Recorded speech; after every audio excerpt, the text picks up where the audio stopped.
If I'm going to do good with other people's money, I first have to take it away from them. That means that the welfare state philosophy of doing good with other people's money, at its very bottom, is a philosophy of violence and coercion. It's against freedom, because I have to use force to get the money. In the second place, very few people spend other people's money as carefully as they spend their own. Let me take this down to the situation in New York City right now. About, 6 or 7 or 8 years ago, I've forgotten when it was, John Kenneth Galbraith, in an article he wrote in the New York Times magazine section, said, there are no problems in New York City that would not be solved if the New York City budget were twice what it is now. Now, the New York City budget has since then something like tripled, and all the problems are worse. Why?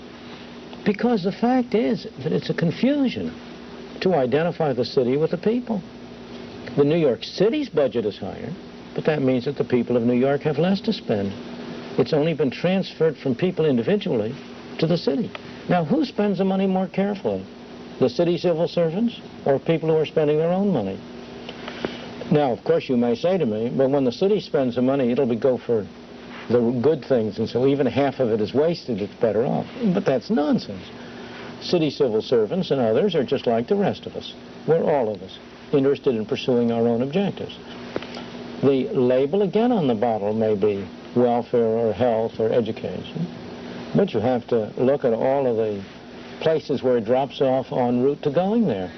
There are lots of other things that can be accomplished under those titles, and the fact is that no larger a fraction of the money that the city spends goes to good things. Let me illustrate in a very concrete way. A major problem in New York City is housing. Why? Because of bad governmental policy. Rent control, which was continued in New York after World War II, in the only city in the country where it was continued, everywhere else it was dropped. It has caused enormous abandonment of houses, eroding the tax base. Public housing, governmental subsidy to housing, so that people who occupy it have no incentive to maintain it. If you had eliminated the government from the housing market and left that money in the hands of the people themselves, the housing situation in New York today would be far better than it is.